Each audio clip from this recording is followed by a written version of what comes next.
Shalom, shalom, shalom. First and foremost, call Elohim Law, Yahawah, Bahashim, Yahawahshi, Bahashim, Rakaha Kodash. Double honors to the apostles and elders, a great millstone who pushes this 110% truth. Peace and salutations to the hopeful elect scattered across the four winds of the earth, whether if you are here or forbear. This is your brother with Kabab and Yahawah, coming at you with a lesson entitled The Marriage for His Son, Yahawahshi Marriage. Yahawahshi Marriage, marriage for his sons. And what I mean by the marriage of his sons, I'm going into the last marriage that we will have when it comes to us receiving that salvation and deliverance from the Lord Yahawahshi Marriage, for pushing his faith and pushing his truth and having our bodies as a living sacrifice, pushing this truth daily to Israelites scattered across the four winds of this earth, scattered across the world, scattered across the nations, scattered across the cities, our neighborhoods, no matter where we are, whether if you are here or forbear.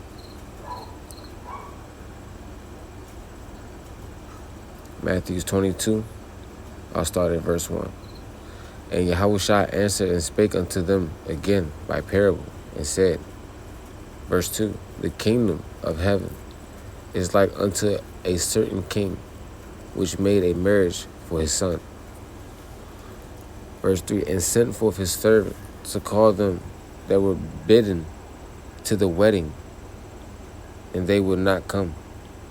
Verse 4, again he sent forth other servants, saying, tell them which are bidden, behold, I have prepared my dinner. My oxen and my fatlings are killed, and all things are ready. Come unto the marriage. This is the Lord calling for us, seeking for his marriage to be sealed with his sons. This is him daily using us as vessels to push and teach and preach this truth, to have sincerity and clarity of what's going on in this world of Babylon, which is so-called America. Because things aren't right. Things are not taught to us in ways that may perceive as true, but it's false. And we have the truth now. The truth has finally been exposed. But it's only a setting for a point of time for us to actually get it together. Verse 4, I repeat. Again, he sent forth other servants, saying, tell them which are bidden, behold, I have prepared my dinner. My oxen and my fatlings are killed, and all things are ready. Come unto the marriage. But they made light of it, and went their ways, one to his farm, another to his merchandise. And the remnant took his servants, and he treated them spitefully, and slew them.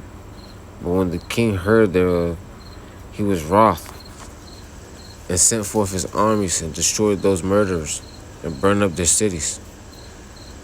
Then said he to his servants, the wedding is ready, but they which are bidden were not worthy. Go ye therefore into the highway, and as many as ye shall find, bid to the marriage. And as you can see throughout this world, the light has been pushed, but people still reject. Our people are Sardis children. I just want to jump to a scripture real quick. Jeremiah 4, verse 22. For my people is foolish, they have not known me. They are Sardis children, and they have none understanding. They are wise to do evil, but to do good they have no knowledge.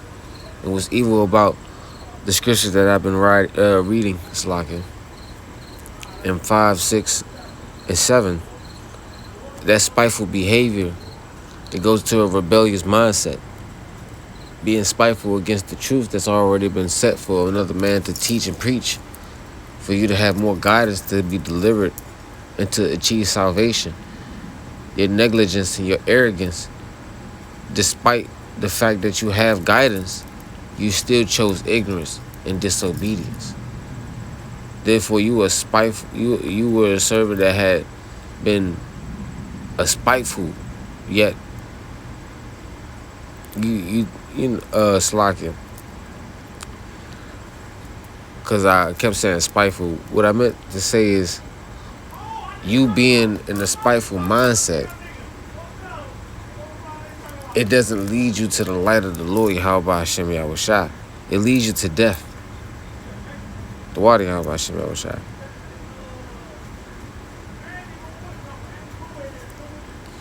So therefore, we are set to go to the highways and byways to preach this truth diligently throughout the four winds of the earth.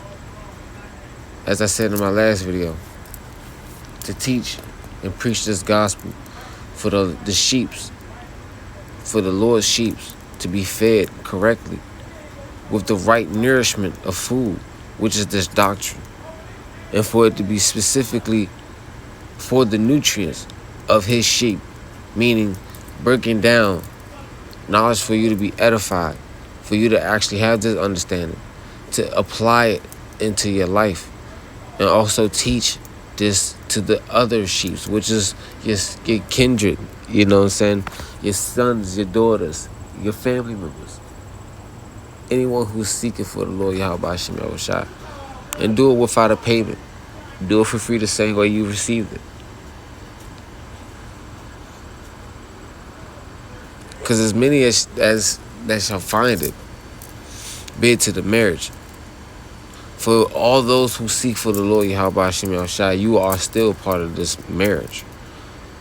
Verse 10, so those servants went out into the highways and gathered together all as many as they found, both bad and good. And the wedding was furnished with guests. And when the king came in to see the guests, he saw the man which had not on a wedding garment. And he said unto the friend, how camest thou in hither not having a wedding garment? And he was speechless. Then said the kings of the servant, bind him hand and foot, and take him away, and cast him into outer darkness, where shall be weeping and gnashing of teeth. For many are called, but few are chosen. And it's the same way as it's been spoken in parables, but also spoken as to how it's been delivered. If there's a wedding, everyone will be dressed accordingly. People will have the right mindset, the right attire, the right behavior to be going through this truth diligently. Because we have apostles, we have elders, we have a regional, we have people, we have Shars, we have Ra'ash, we have so many diligent, wise men that's above you, from the highest level to the rookie level. We all learning to receive salvation and deliverance from Yahawahshi Marriage. So all of us will be dressed accordingly for this salvation and this deliverance. Whether if you are here for beer, if you're part of Yahawahshi Marriage, his chosen ones and his elected ones, you will be called. Because otherwise you in a different garment compared to all of us who actually been pushing and praising the Lord Yahawahshi Marriage, giving him grace, giving him praises and honor and glory. While he gives us grace diligently and seeking this through the mercy he gives us daily for us to achieve everlasting salvation.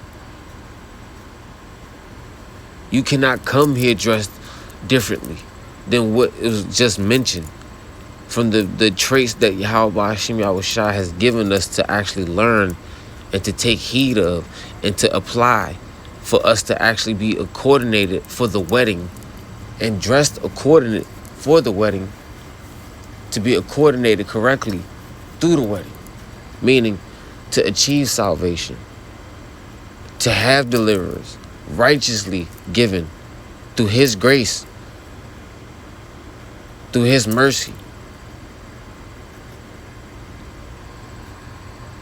Hopefully this lesson was edifying. Call Allah Hayamlah, Yahawah, Bahashim, Yahawah Bahashim, Rakahakwadash.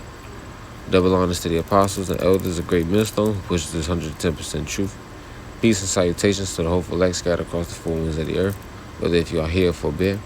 This is your brother Kabab on Yahawah from the DC camp. Coming back and let you with another lesson entitled Yahawahshi Marriage for his sons. Yahawahshi Marriage for his sons. Shalom, shalom, shalom.